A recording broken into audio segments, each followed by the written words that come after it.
El abuelo Vicente, anónimo. 4 de febrero de 1952.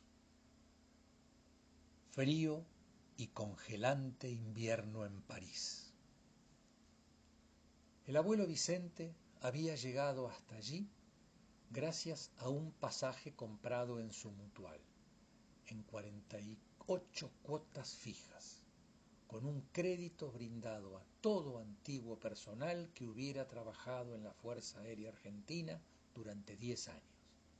Él cumplía esos requisitos.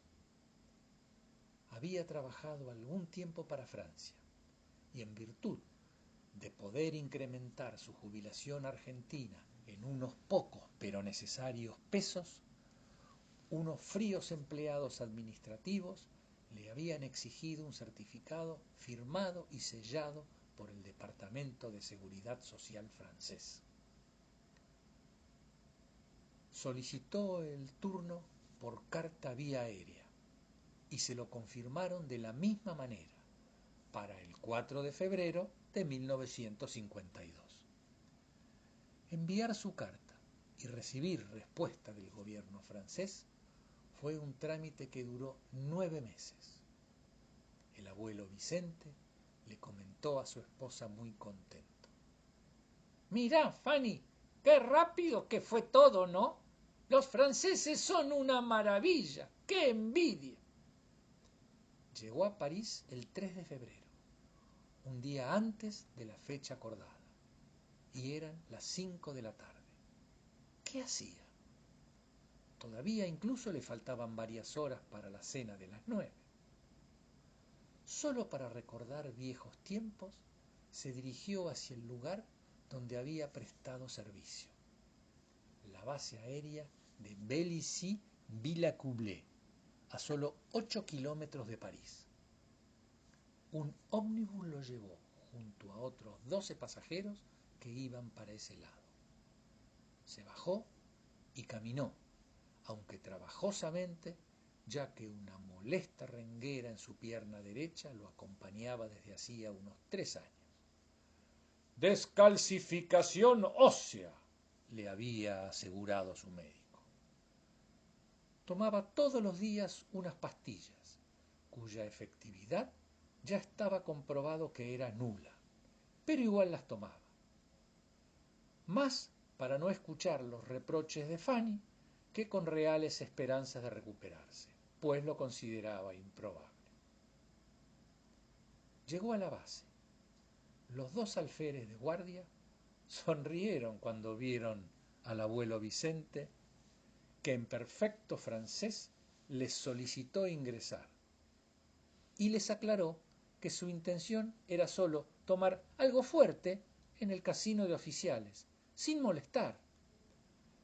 Los mismos 2 alférez que habían sonreído socarronamente no disimularon su cara de sorpresa cuando del otro lado del teléfono, luego de unos 15 minutos, le permitieron el ingreso al anciano. Caminó el piso de asfalto y subió lentamente por la empinada escalera de cemento del casino de oficiales del aire. Una vez bajo el dintel de la puerta, el anciano sonrió. La antigua puerta de madera había sido reemplazada por una giratoria.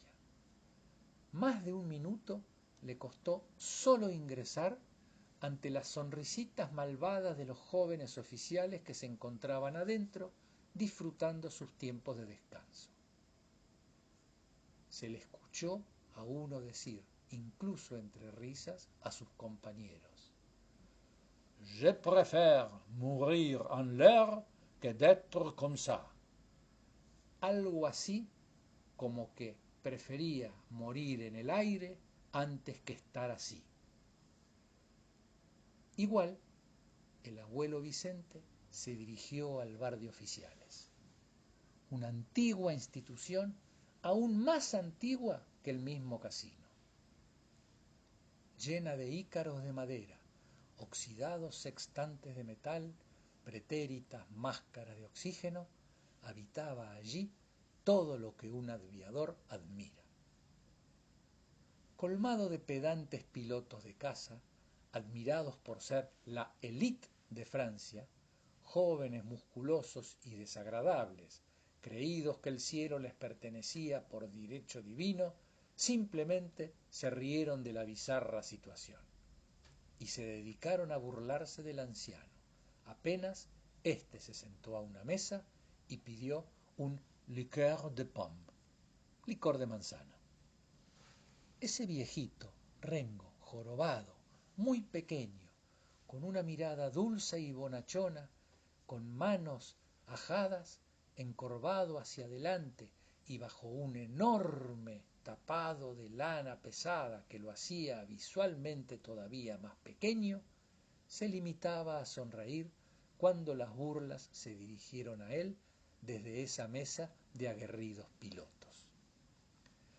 Aguerridos pilotos que, hay que decirlo, pese a ser el orgullo de los cielos de Francia, pertenecían a una generación cuyos galones habían sido obtenidos solo por horas de entrenamiento y de estudio, mas no ganados en combate real.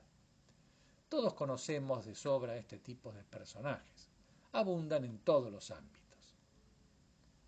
El cantinero se disculpó y le sugirió pasarse a una mesa más alejada de los inadaptados, a los cuales nada se les podía objetar por ser el orgullo de Francia.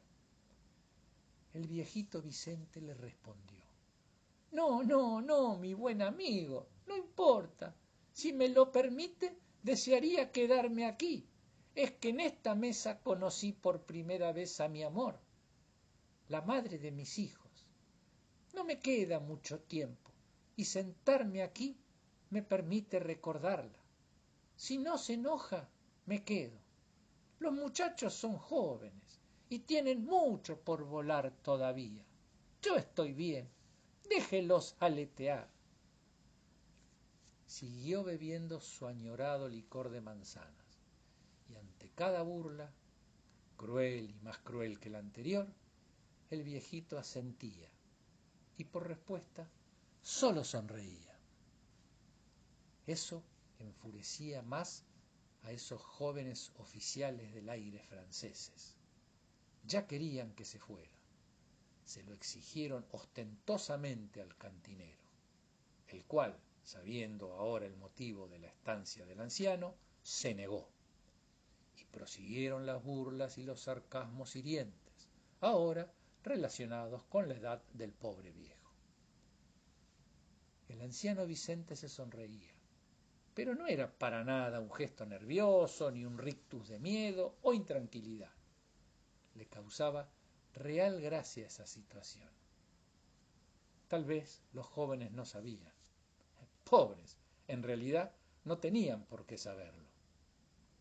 No sabían seguramente que cuando sus abuelos ni siquiera habían pensado en engendrar a sus padres, a los 18 años él ya había armado su primer cajón volante, el aeromóvil, un peligroso y pesado mamotreto de madera con alas al que le había adosado un pequeño motor y que levantaba vuelo. Tal vez nunca supieran que por la época que llegó a Francia se presentó en la escuela de pilotos para conseguir el deseado brevet, y aunque no hablaba una gota de francés, su porte importante hizo que sus instructores creyeran que era un avezado piloto profesional, al que, pese a las impotentes gesticulaciones de Vicente, igual sentaron frente al tablero de mandos de un avión súper tecnológico, pero que él no sabía ni cómo encender. Es casi seguro que jamás se enteraron que una vez en el aire hizo arriesgados loops, admirables tirabuzones, temibles vuelos rasantes, pasadas invertidas, giros contra giros, picadas y demás, al cabo de las cuales sus instructores desde tierra emitían gritos de admiración y aplausos descontrolados, pensando que los estaba maravillando con sus innatas habilidades de acrobacia aérea, cuando de verdad Vicente en realidad estaba aterrorizado y sólo atinaba a pegarle golpes y patadas al timón con el único fin de no matarse, Ni sabía lo que hacía. Nunca les dijeron, claro, que cuando bajó del avión, los legendarios instructores de la Francia Libre lo vivaron, lo llevaron en andas y le otorgaron el brevet con distinción de honores, firmado y sellado por todos. Solo 2 aviadores tuvieron ese brevet en la historia, Vicente y Roland Garros. Sí, el mismito del estadio de tenis. Los jóvenes se hubieran sorprendido de que igual, para acompañar sus conocimientos adquiridos, siguió capacitándose como piloto en la escuela de vuelo francesa y que 2 años después fue reconocido formalmente como piloto honorario del gobierno de Francia.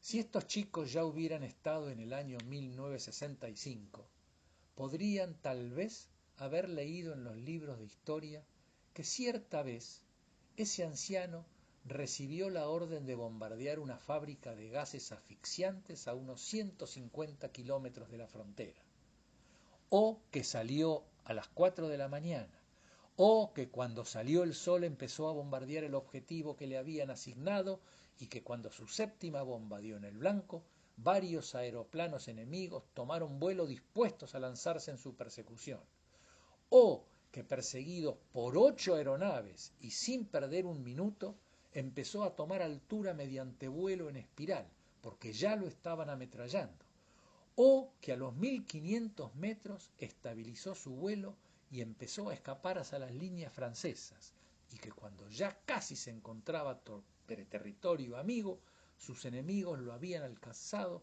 y estaban pegados a su cola a punto de abrir fuego, o que un segundo antes de la muerte puso flaps arriba y apagó el motor, desapareciendo como un fantasma de la mira de sus enemigos, los cuales quedaron, como un pase de magia, en la propia mira de Vicente, que encendió motores nuevamente y los puso a merced de la artillería francesa, o que los alemanes, quedando sin una respuesta lógica ante semejante maniobra, fueron acribillados, o que esa acción le valió que lo citasen en el orden del día y que pocos días después recibiera la Medalla Militar de la Revolución de Francia, o sea, la más alta recompensa. Claro, tampoco nunca les habrán informado a estos jóvenes que ese abuelo fue catalogado oficialmente como el primer as de la aviación militar mundial, al haber sido el primero en la historia que derribó 6 aviones enemigos, Aviatics alemanes, en una sola salida, ganándose la admiración de casi toda Europa. El segundo as fue un pibito que la iba a tener más que clara, Manfred von Richthofen, el Barón Rojo.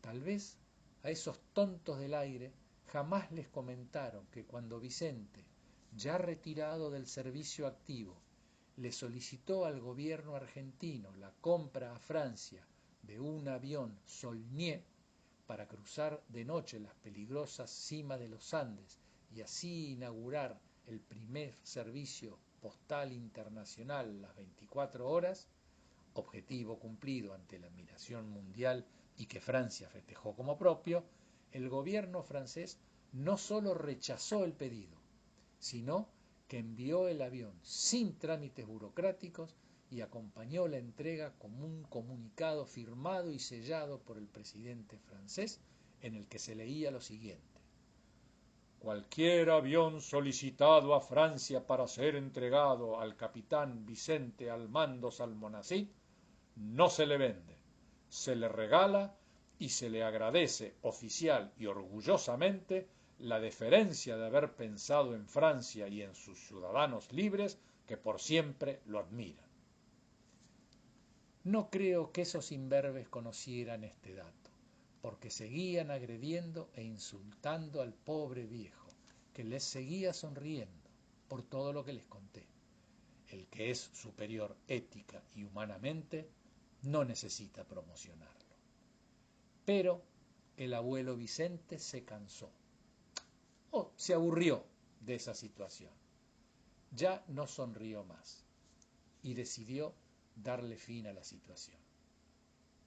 Simplemente se levantó de su mesa y mientras iba caminando hacia el perchero, en un ademán se quitó de encima el pesado tapado que traía puesto, dejando a la vista su antigua casaca, con las 16 medallas otorgadas oportunamente por Francia, Bélgica y Holanda al héroe argentino.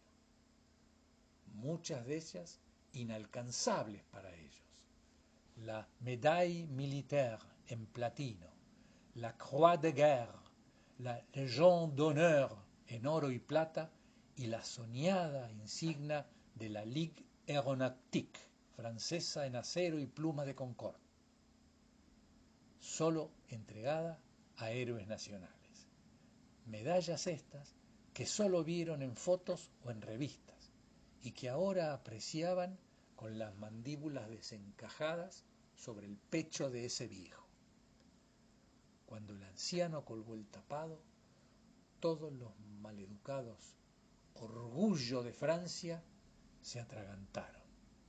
Sus rostros se pusieron del color de la pulpa de sandía y todos, pero todos, bajaron la vista, empezaron a sudar y se llamaron a silencio. El gobierno francés, cuando al día siguiente el capitán Vicente Almandos Almonacid se presentó a solicitar el certificado para incrementar en unos pocos pesos su pensión argentina, no solo se lo rechazó, sino que le gestionó en tiempo récord la pensión de honor para los altos mandos franceses, sin dudarlo un instante. Igual, esos maleducados pilotos franceses, claro, supieron y aprendieron y entendieron todo. Cuando al día siguiente tuvieron que escoltar en formación de honor y con sus mejores aviones caza al avión de Aerolíneas Argentinas que transportaba de regreso a Argentina al abuelo Vicente, hasta el límite del espacio aéreo francés, en señal de eterno agradecimiento, respeto y adoración. Poco más de un año después de estos hechos relatados, el capitán Vicente Almandos Almonacid partió a los cielos. El nombre de este riojano se encuentra cincelado en el Arco del Triunfo junto a los más grandes héroes de Francia. Linda historia, ¿no?